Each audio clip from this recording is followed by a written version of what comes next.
পাশা, যা বদলে দিয়েছিল গোটা বিশ্বের রাজনীতি ও কাঁপিয়ে দিয়েছিল ধর্মকেও।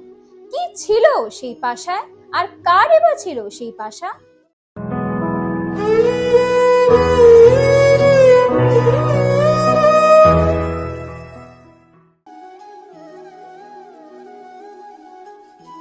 একটি পাশা, যে পাশার 6টি দিক, আর তার প্রত্যেকটি দিকেই লুকিয়ে আছে একটি রাজ্যের পতন, ভ্রাতৃহত্যা এবং একটি ভয়ঙ্কর প্রতিশোধ।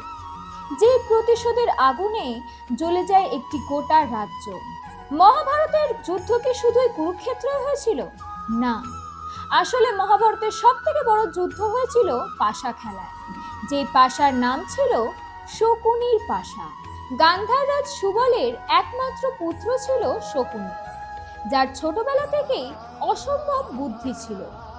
তার মধ্যে কখনোই যোদ্ধা সত্তা দেখা যায়নি, তার হাতে কখনো তলোয়ারও দেখা যায়নি। তার আসল অস্ত্রই ছিল তার বুদ্ধি।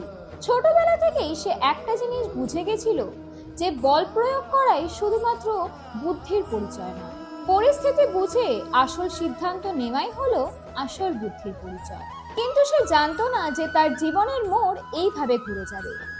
তার বোন গান্ধারীর বিয়ে। গান্ধারী ছিল গান্ধার রাজ্যের একমাত্র রাজকন্যা, যার বিয়ে হয়েছিল হস্তিনাপুরের ধৃতরাষ্ট্রের সঙ্গে। ধৃতরাষ্ট্র জন্ম থেকে অন্ধ ছিলেন, আর সেই জন্যেই শকুনি প্রতিশোধ নেওয়ার পরিকল্পনা করেন। শকুনির প্রতিশোধের কারণে পুরো গান্ধার পরিবারকে হস্তিনাপুরে বন্দী করা হয়, আর খাবারও দেওয়া হতো শুধু একজনের মতো। তাই গোটা গান্ধার পরিবার ঠিক করেন যে শুধুমাত্র শকুনিকে বাঁচিয়ে রাখা হবে, আর তাদের প্রতিশোধ একমাত্র শকুনিই নেবে। তাই প্রত্যেক দিন চোখের সামনে এক এক করে গান্ধারের একটি একটি লোক মারা যেতে লাগে, আর সেই দৃশ্যই শকুনির প্রতিশোধকে আরো বেশি জাগিয়ে তোলে। গান্ধার রাজ সুবল মারা যাওয়ার ঠিক একদিন আগে সে শকুনিকে নিজের কাছে ডেকে পাঠায় এবং তাকে একটি কথা বলে যে এই পুরো গান্ধার রাজ্যের প্রতিশোধ তাকেই নিতে হবে। আর সেই কারণে সে লাথি মেরে শকুনের একটি পা ভেঙে দেয়। সে এটাই বলে যে এই পা ভাঙা তাকে সারা জীবন মনে রাখতে সাহায্য করবে যে গান্ধার পরিবারের সঙ্গে কি হয়েছিল। আর তার সঙ্গে এটাও বলে যে তার বাবা মানে গান্ধার রাজ সুবল মারা যাওয়ার পর তার সেই হাড়গুলো দিয়ে একটি পাশা বানানোর জন্য, যেই পাশা শকুনি যেমন চাইবে ঠিক তেমন ভাবেই চলবে। আর এখান থেকেই তৈরি হয় শকুনির পাশা। এরপর থেকে শকুনি কখনোই ভাগ্যের জোরে পাশা খেলতো না, সে খেলতো মানুষের লোভ ও মানুষের মস্তিষ্ক নিয়ে। সে জানতো যে যুধিষ্ঠির ধর্ম মানে, কিন্তু সে এটাও জানতো যে যুধিষ্ঠিরের একটাই দুর্বলতা আছে, আর সেটা এই পাশা। তাই সে যুধিষ্ঠিরের সামনে এই পাশা খেলার দাবি রাখে। আর সে জানতো যে পাশা খেলায় তাকে কেউ কোনোদিনও হারাতে পারবে না। সে নিজের পিতার হাড় দিয়ে তৈরি করা সেই একজোড়া পাশাকে সেই খেলায় কাজে লাগায়। আর দেখতে দেখতে যুধিষ্ঠির একটার পর একটা জিনিস হারতে থাকে, একটা করে চাল আর একটা করে জিনিসের পতন। প্রথমে সে হারে নিজের রাজ্য, তারপরে হারে তাদের ভাইয়েদের, তারপরে নিজেকে, আর সবার শেষে সে হারে নিজের স্ত্রী দ্রৌপদীকে। শকুনি প্রথম থেকেই জানতো যে হস্তিনাপুরের সঙ্গে যুদ্ধে সে কখনোই জিততে পারবে না, কিন্তু সে হস্তিনাপুরকে ধ্বংস করতে চেয়েছিল।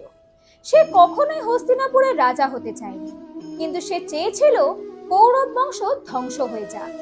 কিন্তু তার প্রতিশোধকে পরিণাম দেওয়ার জন্য তার কাছে একটিই সম্বল ছিল, তার পিতার দেওয়া শেষ একজোড়া পাশা, যে পাশায় ছিল নিয়তির চাবিকাঠি। আর সেই চাবিকাঠিতে শকুনি খুলে দিয়েছিল ইতিহাসের সব থেকে বড় রক্তাক্ত দরজা, কুরুক্ষেত্র। যুদ্ধের শেষে সহদেবের হাতে মৃত্যুবরণ করে শকুনি। সে দেহ রাখলেও তার পাশার ফল থেকে যায় চিরকাল। শকুনি যুদ্ধে কখনোই জয় চায়নি, সে চেয়েছিল বিচার। যেই অন্যায় শুরু হয়েছিল নীরবে, সে চেয়েছিল সেটার বিচারও হবে নীরবে। মাত্র এক জোড়া পাশা দিয়ে সে কাঁপিয়ে দিয়েছিল একটি গোটা রাজ্য, রাজনীতি ও ধর্মকে। শকুনির নাম ইতিহাসে লেখা আছে একটি ষড়যন্ত্রকারীর তালিকায়, কিন্তু সে শুধুমাত্র একজন মানুষ ছিল না, সে ছিল এক যুগের প্রতিচ্ছবি। এখানে যুদ্ধ শুরু হয়েছিল কোনো তলোয়ার দিয়ে নয়, রাজসভায় নেওয়া একটি সিদ্ধান্তে। এক জোড়া পাশাই হয়ে উঠেছিল সেই সিদ্ধান্তের ভাষা। আর পরবর্তীকালে এই ভাষাই আমাদের শেখায় ইতিহাস বদলাতে সবসময় যুদ্ধের দরকার হয় না, কখনো কখনো পাশার একটি চালই যথেষ্ট।